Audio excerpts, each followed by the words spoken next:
हमारे national security adviser Moeed Yusuf साहब का विज़िट टू यूके कैंसिल हो गया। बड़ी खुशी खुशी वो इस विज़िट पर जा रहे थे। बड़ा उन्होंने ज़बरदस्त अहम ये कॉल ऑफ किसने किया है, इसकी क्या लॉजिक है, क्या रीज़न है और इसके बारे में क्या डिटेल्स हैं। मेरे सामने इस वक्त द न्यूज़ मौजूद है। द न्यूज़ में इस पे जो रिपोर्ट आई है वो कुछ इस तरीके से, according to the report the visit was called off due to Pakistan's policy towards stand off between Russia and Ukraine. Russia and Ukraine पर पाकिस्तान का जो स्टैंड रहा और रेजोल्यूशन में एब्सटेन किया, उसकी बिना पर वेस्ट ने, यूके ने मोईद यूसुफ साहब का विज़िट कैंसिल किया। अब देखिए, अब ये उनका क्या स्टैंड आएगा वो भी हम ज़रूर बताएंगे कि क्या वो कुछ दिन के बाद जा रहे हैं, ऐसा क्यों हुआ। लेकिन अभी तो हमारे सामने जो रिपोर्ट्स हैं उसमें ये नज़र आ रहा है और ये कोई अनएक्सपेक्टेड नहीं है। इसकी वजह ये है कि जब से हमने उस यूएन रेजोल्यूशन में एब्सटेन किया है, हम ये बात कर रहे हैं कि ऐसा कुछ होगा, वेस्ट गुस्सा दिखाएगा और सारा नज़ला और गुस्सा जो है वो कमज़ोर पर गिरता है। क्योंकि एब्सटेन करने वाले तो 35 कंट्रीज़ हैं, लेकिन उसमें कुछ कंट्रीज़ बहुत स्ट्रॉन्ग हैं, जिनकी इकॉनमी स्ट्रॉन्ग है, जो अपने कदमों पर खड़े हैं, जिनसे उनके एग्रीमेंट्स हैं, जिनके उनसे बिलियंस डॉलर्स की ट्रेड होती है। One of those countries is India. India किसी से उनसे बहुत बड़े बड़े एग्रीमेंट्स हैं उनके साथ। तो हो सकता है कि वो चाइना और इंडिया के साथ वो सलूक ना कर पाएँ जो वो हमारे साथ कर रहे हैं। इसकी वजह ये है कि देखें, वो ये कह रहे हैं कि हमारी बिल्ली हम ही को म्याऊं, यानी कि हमने ही दूध पिला पिला के जो है बड़ा किया और हम ही को म्याऊं म्याऊं। हो सकता है कि वो ऐसा सोच रही हैं। इसकी वजह क्या है कि अभी तक तो हम वेस्ट पे डिपेंड कर रहे थे ना, फिर अचानक से हमने अपना किबला काबा तब्दील कर लिया। हमने कहा नहीं, अब तो हम किसी और तरफ जा रहे हैं, हमारा अब आपके साथ नहीं बनता भाई, कोई ये जो है ये दोस्ती ख़त्म, ये रिश्ता जो है ये चलने वाला नहीं है। तो हमने अपना मुंह किसी और तरफ कर लिया, हमारा टेल्ट, हमारा झुकाव किसी और तरफ हो गया। तो फिर उन्होंने कहा कि अच्छा ठीक है, ऐसा है। तो फिर वो भी सीधे हो गए और उन्होंने कहा कि मैंने आपको ये बताया इससे पहले, अमेरिकन सेनेट कमेटी में जो डिस्कशन हुई है, जो सवालात उठे हैं, जो आवाज़ें उठी हैं पाकिस्तान के लिए, मैंने आपको बताया था कि ये तक कहा गया कि भाई किसी ने उनको फ़ोन करके नहीं कहा कि वो क्यों हमारी तरफ आएँ और ऐसा करें, लेकिन फ़ोन तक नहीं किया गया। हालांकि दूसरी तरफ दूसरे कंट्रीज़ में उन्होंने फ़ोन किए हैं, उन्होंने बातें की, उसके हवाले से वो भी मैंने आपके सामने रखी। बहुत लंबी वो डिस्कशन थी, कई आवर्स पर मुश्तमिल, लेकिन मैंने उसमें से कुछ पॉइंट्स बताए थे। तो अब ये हुआ है और मैं ये समझती हूँ कि अभी आगे आगे और भी बहुत कुछ होगा। क्योंकि देखें, जब हम कहते हैं एब्सोल्युटली नॉट, तो क्योंकि वो कोल्ड शोल्डर दे रहे थे, ये बात भी अपनी जगह पर मौजूद है, तो हमने कहा ठीक है, अगर ऐसा है तो फिर हम अपना किबला काबा ही तब्दील कर लेते हैं। हमने कहा कि ठीक है जी, ओके। तो फिर उन्होंने कहा ओके। तो अब ये सिचुएशन है और मेरा ख्याल है कि अब इस पे दबाव जो है वो बढ़ता जाएगा। इसकी वजह ये कि सिर्फ यही नहीं हुआ, मैं आपको ये बताना चाहती हूँ कि इसके साथ साथ EU एम्बेसडर्स इन इस्लामाबाद, उन्होंने एक रीजॉइंडर इशू किया है, the policy through a joint press statement, जिसमें यही बात उन्होंने कही और जो इससे पहले उन्होंने कही थी। लेकिन इस मरतबा foreign office spokes person Asim Iftikhar साहब ने इसको अनडिप्लोमेटिक एंड अनएक्सेप्टेबल कहा है। उन्होंने कहा है कि ये जो प्रेस स्टेटमेंट है ये अनडिप्लोमेटिक है, अनएक्सेप्टेबल है, हमें नहीं एक्सेप्टेबल ये। इससे पहले उन्होंने चंद घंटे पहले उस रेजोल्यूशन से इसी तरह का प्रेशर डालने की कोशिश की थी। तो कॉल वो नहीं कर रहे, वो EU के एम्बेसडर से प्रेशराइज करने की कोशिश कर रहे हैं। इसकी वजह ये है कि उन्होंने कहा है कि वो जो एक इतना बड़ा हमने इशू बनाया कॉल का, तो वो उसके ऊपर अभी तक वो उसी पर हैं, स्टक हैं, वो सब कुछ जानते हैं कि क्या क्या यहाँ पर होता रहा है। ये सिचुएशन है। देखिए ना, ये एक अच्छा नहीं हो गया कि विजिट एक कैंसिल किया उन्होंने, FATF में ग्रे से उठा के ब्लैक में नहीं डाल दिया। गुस्से में वो ये भी कर सकते थे, हम क्या बिगाड़ लेते उनका, लेकिन उन्होंने किया क्या, गुस्सा वो सिर्फ इन कंट्रीज़ पर नहीं निकाल रहे, बल्कि उन्होंने UAE पर भी गुस्सा निकाला है। लग ऐसे ही रहा है क्योंकि UAE को भी ग्रे लिस्ट में शामिल कर लिया गया, FATF की ग्रे लिस्ट में UAE भी आ गया है।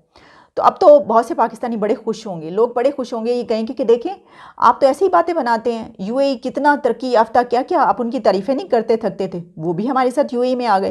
तो देखिए कितनी, ये तो फिर खुशी की बात है कि चले हम अकेले नहीं रहे। हम तो पहले खुश हो रहे थे कि शुक्र है कि हम ब्लैक लिस्ट में नहीं गए, हम ग्रे लिस्ट में ही हैं, ये क्या कम बात है। तो अब तो एक बड़ा मुस्लिम कंट्री, यानी कि जो बड़ी एक इस वक्त ज़बरदस्त लाइफस्टाइल के लिए मशहूर है, वो भी इस ग्रे लिस्ट में शामिल हो गया हमारे साथ। अच्छा, अगर आप वो लिस्ट उठा के देखें ना, जो ग्रे लिस्ट में है, तो पूरी लिस्ट में ग्रे लिस्ट वाले मैक्सिमम कंट्रीज़ मुस्लिम कंट्रीज़ हैं।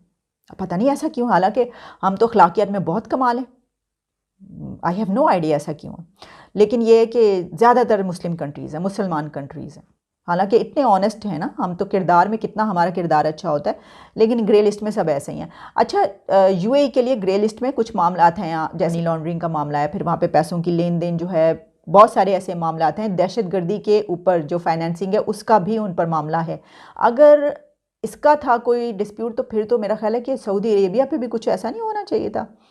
पाकिस्तान में फ़िरका वाराना जो फसादात हैं उसके ऊपर तो काफ़ी पैसा खर्च होता रहा ना, यहाँ पर फंडिंग होती रही है।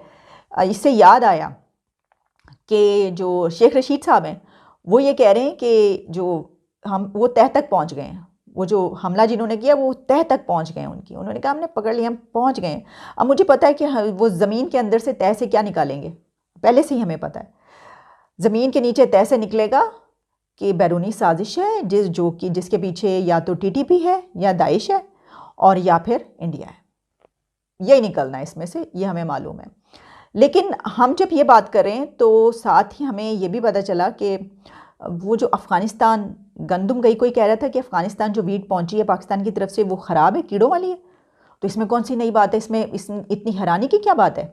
आपको याद नहीं फैसल रज़ा आबदी कितने अरसे तक वो प्रोग्राम में बैठ कर अभी तक वो ये कह रहे हैं कि पाकिस्तानी हुकूमत ने जो गंदम मंगवाई यूक्रेन से, जो वीट आई है, जो हमारे आम लोग खा रहे हैं, इनको जो खिलाया जा रहा है वो कीड़ों वाली है वीट जो खा रहे हैं।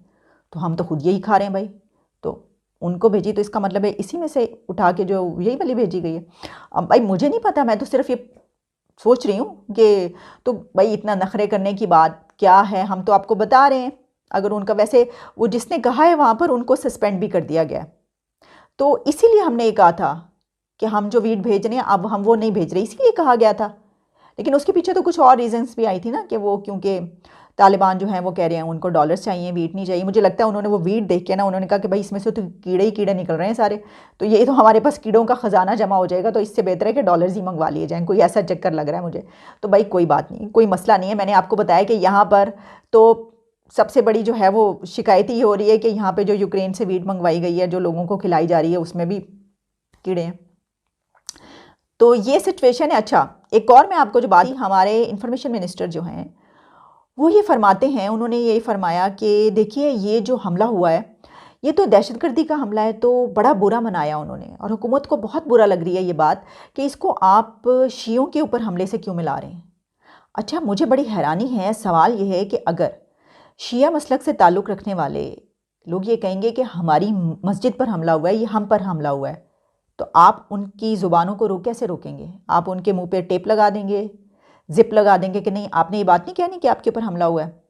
अगर हम थोड़ा सा ज़रा पास्ट में जाएं तो जो शिया हज़ारा कोयटा में हैं उनके ऊपर जब हमले होते रहे तो क्या कहा जाता रहा, हर जगह पर जो पब्लिश होता है और जो कहा जाता है वो क्या है कि कोयटा में शिया हज़ारा पर हमला हुआ है। तो यहाँ पर अगर एक इमाम बारगाह पे हमला हुआ है तो उसमें हुकूमत को इतना बुरा ये क्यों लग रहा है, मुझे तो इस चीज़ की समझ नहीं आ रही बिल्कुल, कि क्यों इतना माइंड कर रही है हुकूमत के वहाँ पर जो है वो, आप इसको ये क्यों कह रहे हैं कि शियों पर हमला हुआ है, आप इसको ये बोलें कि ये हमला जो है दहशतगर्दी का हमला है।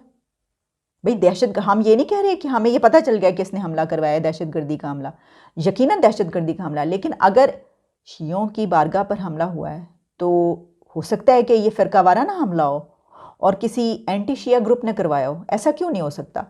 तो बड़ी अजीब सी बात है। और मैं आपको ये बताना चाहती हूँ कि इसके ऊपर तो बड़ा गुस्सा कर लेते हैं, हुकूमत बड़ी वो कर लेती है कि ओहो ये क्या कर दिया, हमें बदनाम करने के लिए किया जा रहा है ये सब कुछ। लेकिन जो यहाँ पे खुले फिर रहे हैं, जो मुंह भर भर के दूसरों को काफिर गद्दार कहते हैं और शियों को काफिर कहते हैं, तो उनको आप नहीं पकड़ते, उनको नहीं पकड़ा जाता। वो बिल्कुल, अभी तो मैं एक बिल्कुल छोटे मोटा मौलवी जो है उसकी बात आपको सुनवा रही हूँ, जिसकी कोई हैसियत ही नहीं है, औकात ही नहीं है, मैं उसकी बात आपको सुनवा रही हूँ कि वो क्या क्या कह रहा है और खुला फिर रहा है। इससे तो कहीं बहुत बड़े बड़े ऊपर इससे कहीं ज़्यादा बातें करते हैं और वो भी खुले फिर रहे हैं, लेकिन मुंह बंद करवाए जा रहे हैं कि देखिए नहीं नहीं नहीं ये तो दहशतगर्दी का वाक़या है। तो हम कब कह रहे हैं दहशतगर्दी का वाक़या नहीं है? तो दहशतगर्दी क्या ये शियों पर नहीं हो सकती? होती तो है, वाक़यात ऐसे